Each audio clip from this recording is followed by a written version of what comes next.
What are we talking about today? We are going to talk about me being a coder.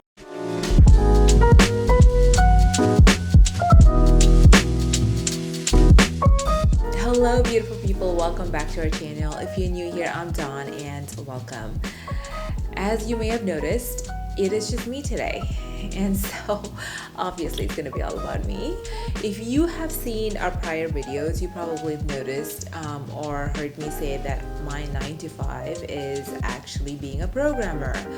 I work in LA, California as a coder, and I have been doing this since college for so many years, more than I care to count at this point. And how has it been for me as a woman coder and really a man's world? That is what we're going to talk about today. So you guys asked why I chose this field, or what made me choose this field. Just a little backstory again on me. I was born and raised in Dubai, and in Dubai I went to an Indian school or an Indian school system where 11th and 12th grade you had to pick a specialty, kind of like a major, like an American major. And so I picked computer science. I picked computer science mainly because one, I didn't want to be a doctor, it was too long, and two, I didn't want to go the business route. So I thought, hey, why not pick computer science? Not that I knew what I was really getting myself into, because I thought that was the only thing I could really do. I didn't know I could pick whatever I wanted. And so I came to America, picked my major is computer science, and I went through it. I did my minor in math, so I did a ton of computer classes and a ton of math classes. You know, it just kind of all worked out, and I think by the time I realized I don't really want to do it, I was already a junior, and it was too late, and I didn't want to be in school for another 2 years.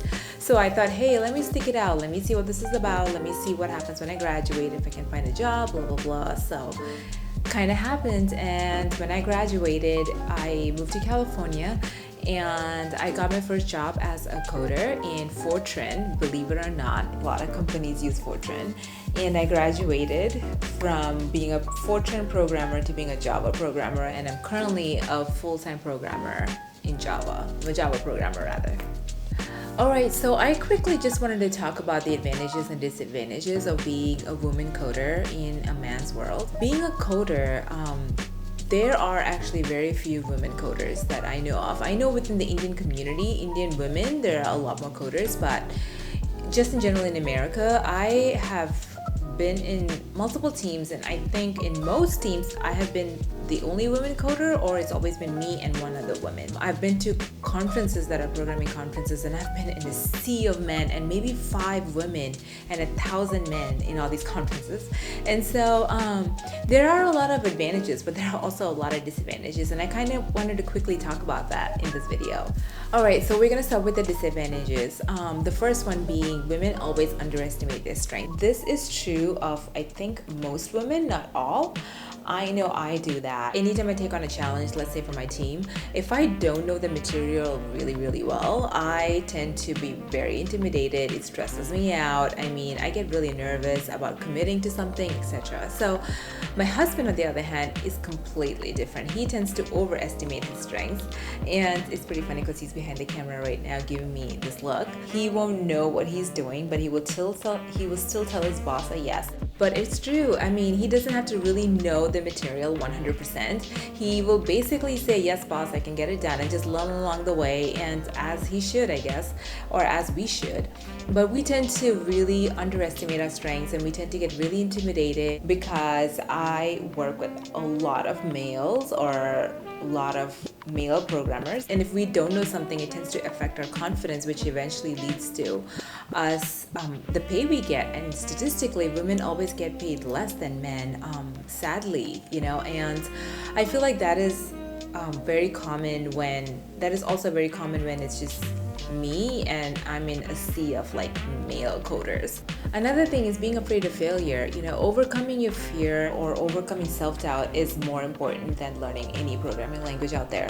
And that's something I have to really tell myself, because sometimes I'm in meetings and I'm in a group of, maybe some part of it is cultural and I think some part of it is gender related for me, but I'm in a meeting in a group of people, mostly men, and I get very intimidated to really share my opinion or even just voice my opinion or raise my hand, I guess, in a way. So I am just learning to overcome that fear, to really just be confident in what I know. And if I don't know something, that it's okay. That it's okay to make a mistake, that it's okay to learn. So those are things that I'm actually just learning, about being a female in my field.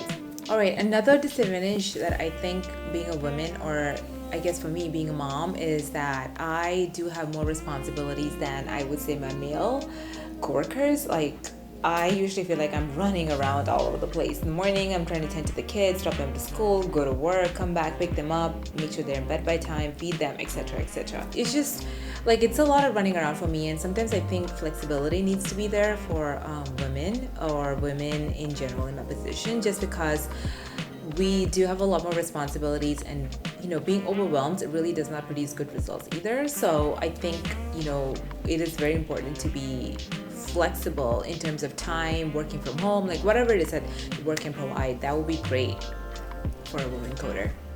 All right, now on to the advantages.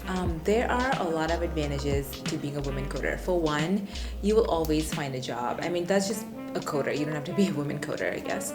But in this world, in this technology world we live in, it is almost guaranteed that you will find something. Also, being a female in a company that values diversity, it has really opened up doors in terms of jobs for me, and that is a huge blessing. I've realized that when I go to conferences, there is literally 1,000 men and maybe 5 women, so we are always pretty much remembered.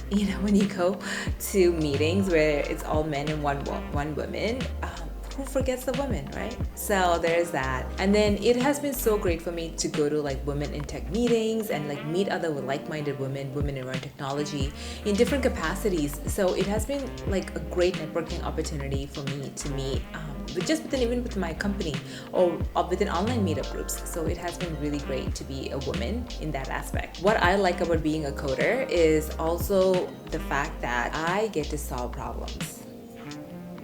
I love using my brains, and if you are one of those people who love using your brains throughout your day, that's all you do being a coder. You solve problems all day long. Do you guys remember when you were in middle school or high school, or whenever you did math rather, and you finally solved it, and like the high you got from solving it honestly does not compare to a lot of other highs you might get throughout your lifetime.